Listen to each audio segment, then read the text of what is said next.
আমি আমার মা বাবার কাছে বড়ই দুর্বল, অন্ধের মতো আমি আমার আব্বা আম্মাকে কলিজা দিয়া ভালোবাসি। প্রত্যেক দিন বকরির থেকে দুধ দহন করে আমি আমার মায়ের মুখে আগে তুলে দেই। প্রত্যেক দিন বকরির দুধ দহন করে আমি আমার বুড়া বাবারে আগে পান করাই। রব্বুল আলামিন আমার বাচ্চাগুলা কান্দে দুধের জন্য, আমি ওদের মুখে আগে না দিয়া মায়ের মুখে আগে দেই। মারহাবা বলে। আমি এমন সন্তান। রব্বুল আলামিন পাথর সরায়া দেন, বিপদে পড়ছি, দুইজনে তো বাচ্চা গেছে, আমি পড়ছি জিবার মধ্যে। আয় আল্লাহ, আমার জীবনে একটা ভালো কাজ আছে, শুধুমাত্র তোমাকে খুশি করার জন্য করেছি। কারণ রিদর রব্বি ফি রিদল ওয়ালিদ, সাখত রব্বি ফি সাখাতিল ওয়ালিদ। মা বাবা খুশি তো আমার আল্লাহ খুশি, মা বাবা বেজার তো আমার আল্লাহ বেজার। আব্বা আম্মা যদি সন্তুষ্ট থাকে তাহলে তুমি জিরো থেকে হিরো হয়ে যাবে। আর মা বাবা যদি তোমার উপরে কষ্ট নিয়ে মরে, তুমি লেখা রাখো তুমি হিরো থেকে জিরো হয়ে যাবে। বৃদ্ধ বয়সেও তুমি তোমার সন্তানদের কাছে মূল্যায়িত হবে না, সম্মান পাবে না। কারণ মা বাবায় যদি কষ্ট পায়, আমার রব তোমার দিকে ফিরাও তাকাবে না, রবের ওয়াদা আছে। আব্বা আম্মা যদি কাফেরও হয়, তারপরও তোমার মা বাবা, তোমার সব সম্পদ যদি তোমার আব্বাই বেচে খায়, তারপরও তুমি বাবারে ধমক দেওয়ার অধিকার রাখো না। তোমার আব্বায় যদি তোমার সমস্ত সম্পদ খায়া ফেলাক, তুমি তো এখনো বেঁচে আছো, তোমার তো শক্তি আছে, তুমি তো প্রতিবন্ধী হও নাই। বাপ খাইছে, দূরের মানুষ তো আর খায় নাই। একজন সাহাবী বলল, ইয়া রাসূলুল্লাহ, আমি পকেটে টাকা রাখি, সকালবেলা দেখি আমার টাকা থাকে না। কি কথা বুঝতেছেন? কে তোমার টাকা নেয়? বলে, হুজুর আমি বুঝতে পারলাম আমার আব্বা জান আমার পকেটের টাকাগুলা নিয়ে যায়। নবীজি বলল, কোথায় নেয়? বলে, আমার দুইটা বোন অনেক দূরে বিবাহ দিছি, ওই দুই বোনকে মাঝে মাঝে আমার পকেটের টাকা নিয়ে সহযোগিতা করে। নবীজি বলল, তুমি তোমার বাবার, তোমার টাকাও তোমার বাবা। সুবহানাল্লাহ বলেন। তুমি তোমার আব্বার, তোমার টাহাও তোমার আব্বার। তা তুমি বুঝো না? টাহাও তোমার আব্বার, তুমিও তোমার আব্বার, তোমারেও তোমার আব্বায় চালাইবে, তোমার টাহাও তোমার আব্বায় চালাইবে। এত ফাইজলামি কইরো না, টাহার গরমে বাপের লাগে হিসাব কইরো না, সব জায়গায় হিসাব চলে না।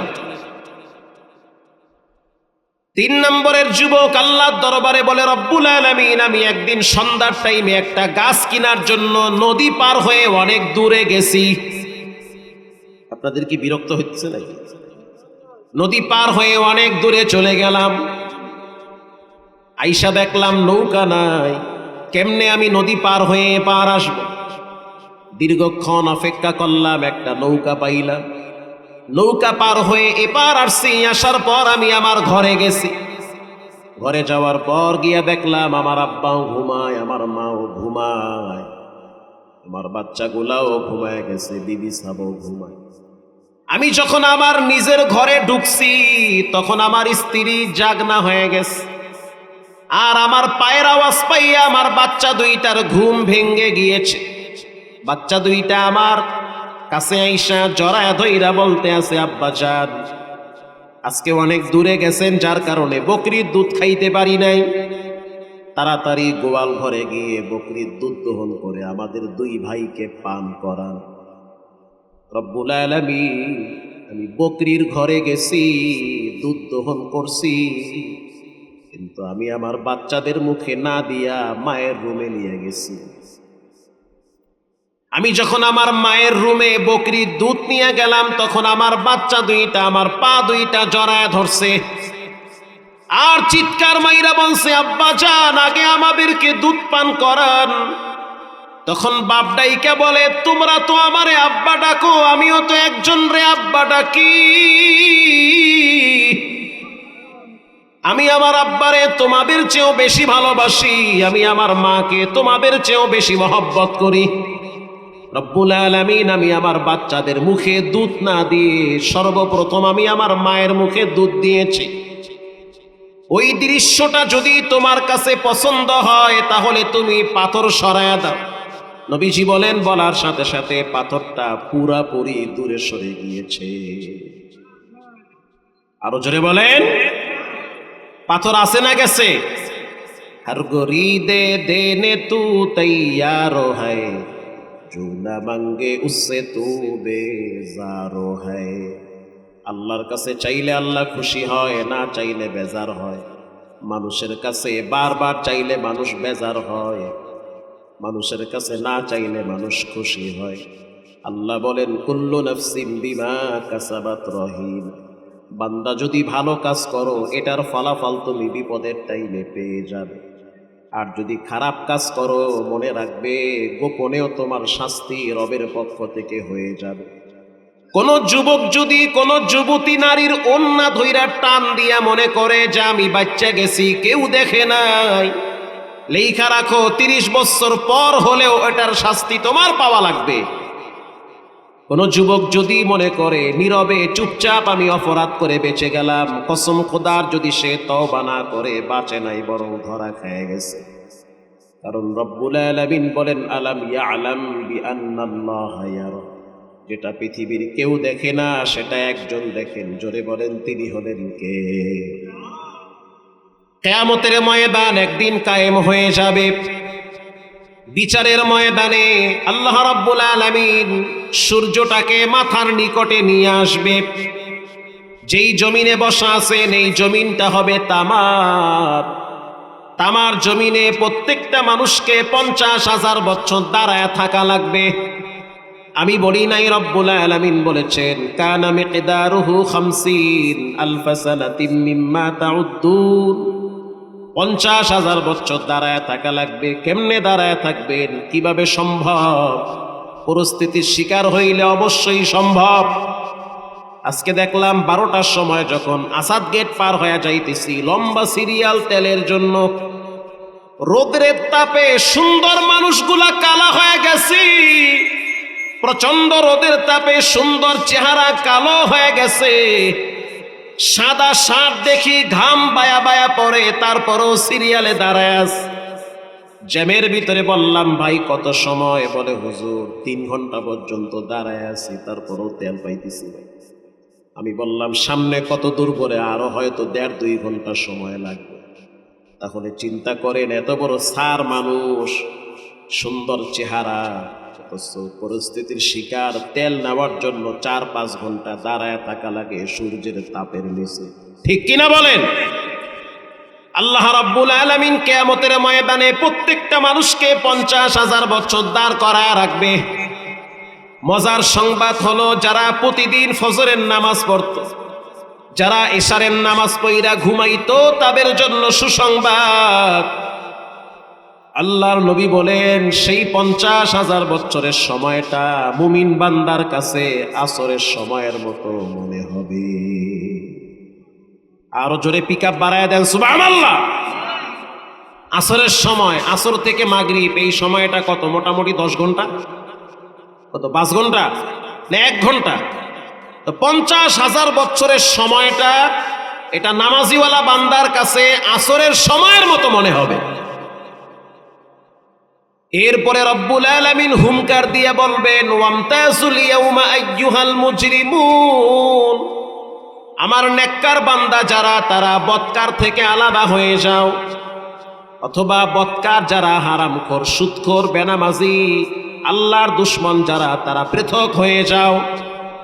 যখন তারা আলাদা হয়ে যাবে, ওই বিচারের ময়দানে রব্বুল আলামিন স্পষ্ট ঘোষণা দিয়ে বলবেন, খুযুহু ফাগুল্লু, ধর পাকড়াও কর।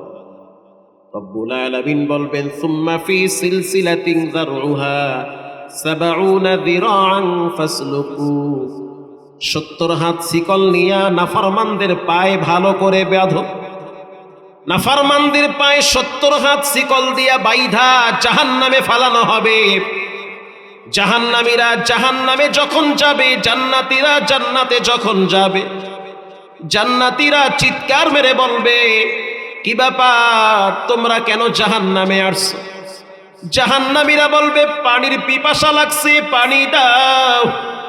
আল্লাহ বলবে, ফেরেশতা তাড়াতাড়ি ওদের মুখের সামনে গরম পানি দাও, ওদের মুখের সামনে রক্ত পুষ গেলাস বইরা বইরা সামনে তুইলা ধরো। দুনিয়ার ভিতরে লক্ষ লক্ষ গেলাস পানি পান করাইছি,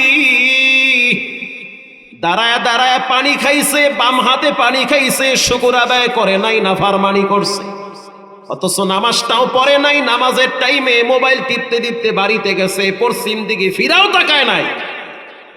আজ তাদেরকে রক্ত খাওয়ানো হবে, পুষ খাওয়ানো হবে, জাক্কুম ফল খাওয়ানো হবে। জান্নাতীরা চিৎকার মেরে বলবে, ইয়াতাসাআলুনা আনিল মুজরিমিনা মা সালাকাকুম ফি সাকার। বানোয়াট কোনো কিচ্ছা না, রবের কথা সত্য, এই কথাগুলা সত্য, কোনো সন্দেহ নাই। জান্নাতীরা বলবে, সাকার নামক জাহান্নামে কেন আসলা?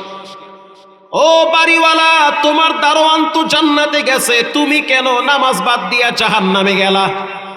ও গাড়ির মালিক, তুমি কেন নামাজ বাদ দিয়া গাড়ি দিছিলা? তোমার ড্রাইভার তো টুপি মাথায় দিয়া মসজিদে হাজিরা দিছে। ও কৃষক, তুমি ক্ষেতের ভিতরে নামাজ পড়ো নাই, অথচ তোমার মতো আর একজন কৃষক আজান হয়ে গেলে ক্ষেতের ভিতরে সেজদায় লুটিয়ে পড়ত। একজন অটো ড্রাইভার আজান হয়ে গেছে, তারপরও দেখি বসে বসে বিড়ি টানে। আর একজন অটো ড্রাইভার আজান হওয়ার সাথে সাথে তো মসজিদে গিয়ে হাজিরা দেয়, আছে না? তো বিচারের ময়দানে জান্নাতীরা জাহান্নামীদেরকে বলবে, সাকার নামক জাহান্নামে কেন আসছে? জাহান্নামীরা বলবে, জাহান্নামে আসার পিছনে সবচেয়ে বড় কারণ হলো চারটা। এক নম্বরের কারণ, ক্বালু লাম নাকু মিনাল মুসাল্লিন।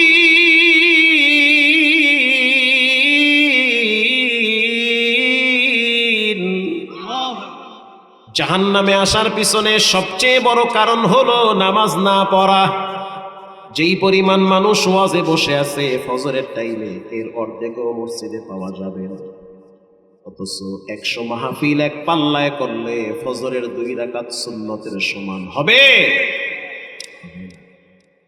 নামাজ না পড়লে সাকার নামক জাহান্নামে যাওয়া লাগবে, এটা হলো কোরআনের দলিল। আল্লাহু আকবার বলেন।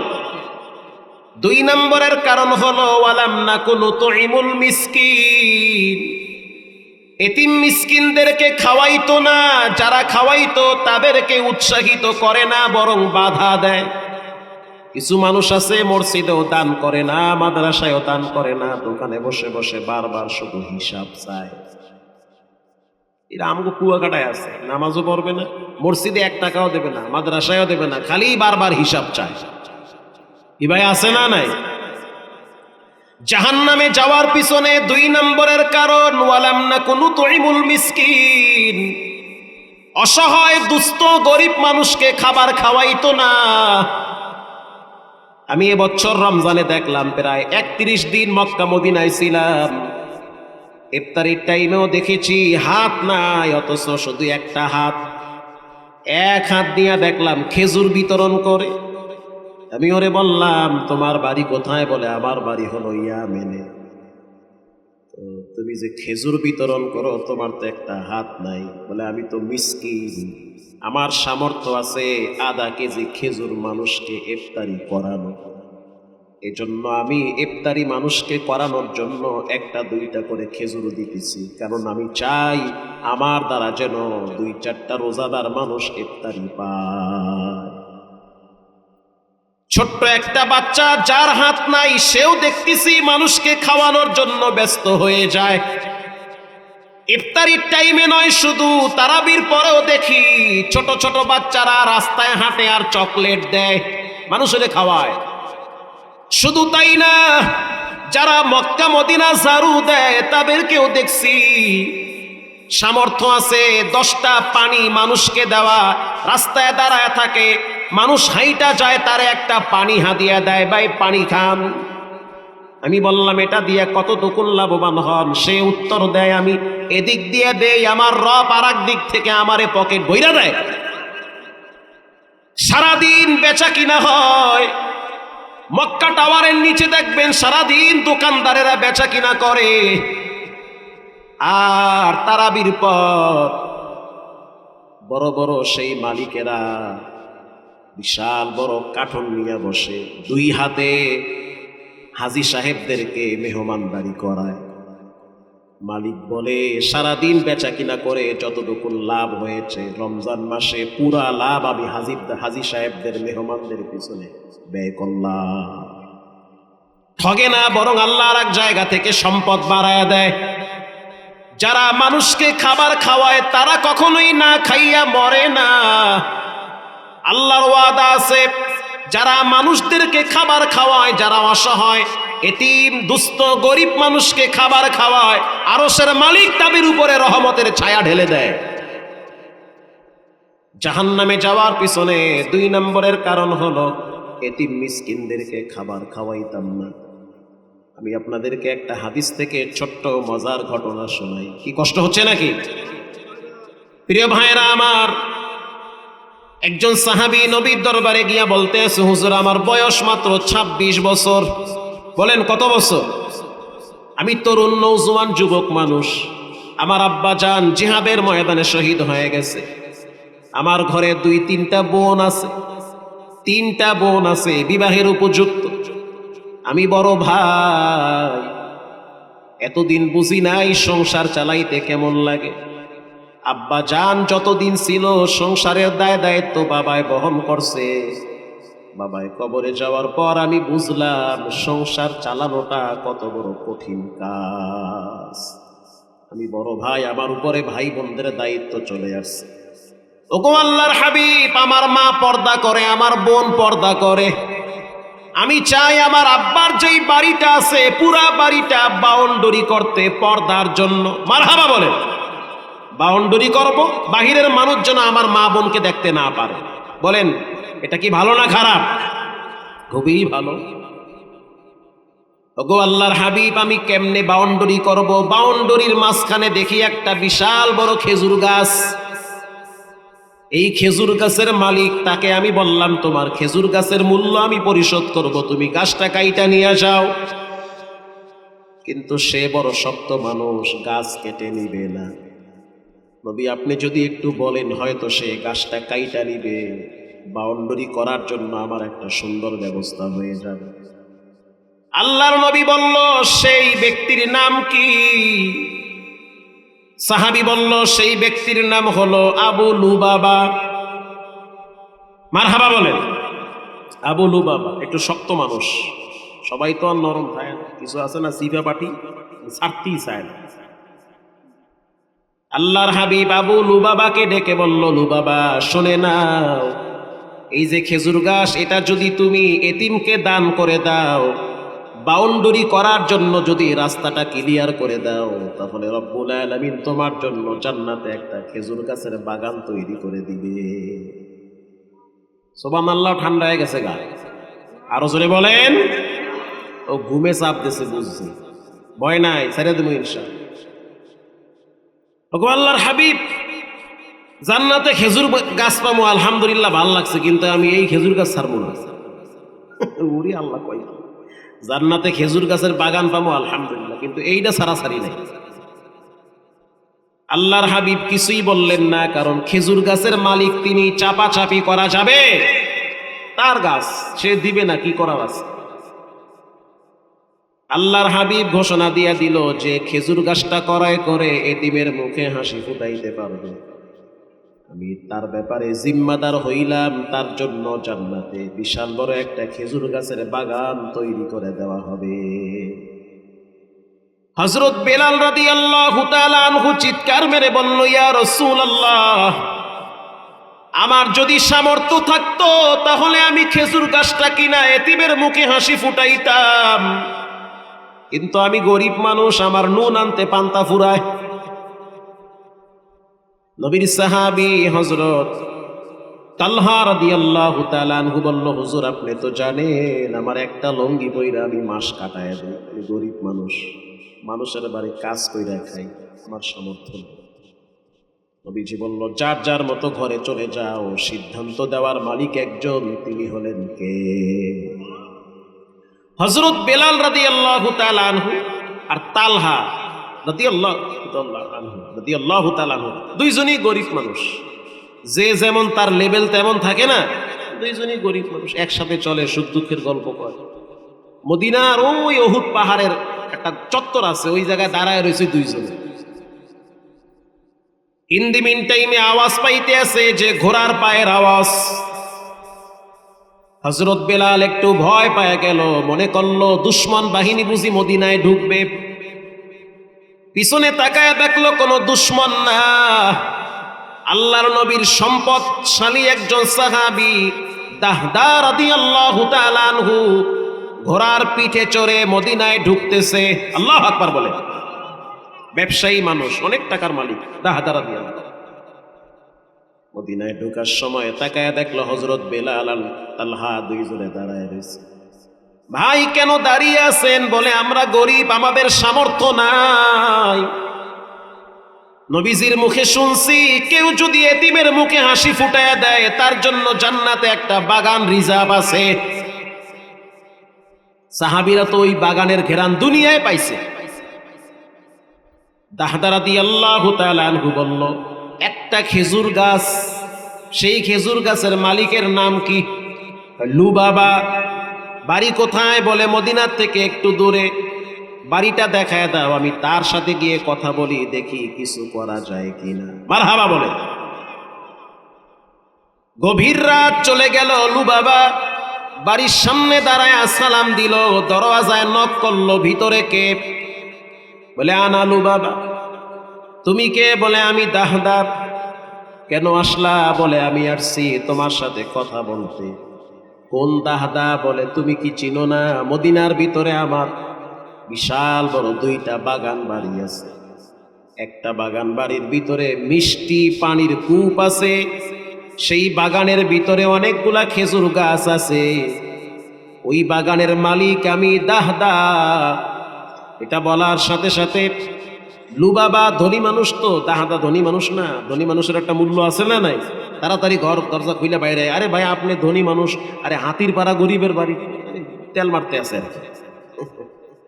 একটা খেজুর গাছ যদি তুমি আমারে দাও তাহলে ওই যে মিষ্টি পানির কূপ আর পুরা বাগান বাড়ি আমি তোমার জন্য অক্ষ করে দিব, রেজিস্ট্রি করে দিব। একটা খেজুর গাছ আর ওই 70টা খেজুর গাছ এবং পুরা বাগান বাড়ি, ডুপ্লেস বাড়ি সহ চমৎকার একটা বাংলো বাড়ি, এই বাড়িটা আমি তোমাকে দিয়ে দিব। শর্ত হলো ওই একটা খেজুর গাছ দিতে হবে। লুবাবা বলতে আছে, তুমি কি আমার সাথে মজা মারো? না, মজা মারি নাই, আমি আমার জিহ্বায় জান্নাতের খেজুর গাছের ঘেরান পাইতেছি। যদি তুমি রাজি হয়ে যাও তাহলে আমি ওই পুরা বাগান বাড়ি তোমারে দিয়ে দিব। তাই নাকি? বলে সাক্ষী? বলে সাক্ষী লাগবে না, তোমার আমার মাঝখানে সাক্ষী হলো আল্লাহ। ঠিক কিনা বলে? সকালবেলা চলে গেল নবীর দরবারে, গিয়া বলল, হুজুর কাম তো বইটা গেছে। কি? লুবাবা ঠান্ডা হয়ে গেছে গা। কেমনে ঠান্ডা হইল? বাগান বাড়ির লোক দেখাইছে। তাই নাকি? বলে হ্যাঁ। আচ্ছা কে দিছে? বলে দাহদা রাদিয়াল্লাহু তাআলা আনহু। কিছুক্ষণ পর দাহদা রাদিয়াল্লাহু তাআলা আনহু যখন মদিনায় নববীতে ঢুকলো, আল্লাহর নবী মুস্কি হেসে দিয়ে বলল, দাহদা তোমার জন্য জান্নাতে সুন্দর একটা বাগান তৈরি করা হয়েছে, টেনশনের কারণ নাই, বাগান তৈরি হইতেছে। দাহদা রাদিয়াল্লাহু তাআলা আনহু ফজরের নামাজের পর নিজের বাড়িতে চলে গেছে। সন্তানগুলা দৌড়ায় আইসা বাবারে জড়ায় ধইরা বলতে আছে, আব্বা জান অনেকদিন পর আপনি বাড়িতে আসছেন, ভিতরে ঢুকেন। স্ত্রী বলতে আছে, স্বামী আমার আপনার জন্য নতুন খাবার পাকাইছি।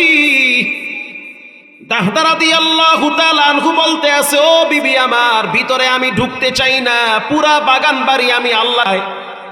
যেই স্বামী ভালো কাজের জন্য হাতটা বাড়ায় দেয়, যেই স্বামী জান্নাতের আশায় খেজুর গাছ ক্রয় করে, আমি স্ত্রী রাজি আছি প্রয়োজনে রাস্তার পাশে টিমের ঘর অথবা সাফরা ঘরে জিন্দিগি পার করব, পুরা বাগান বাড়ি আমি আল্লাহর জন্য দান করে দিলাম।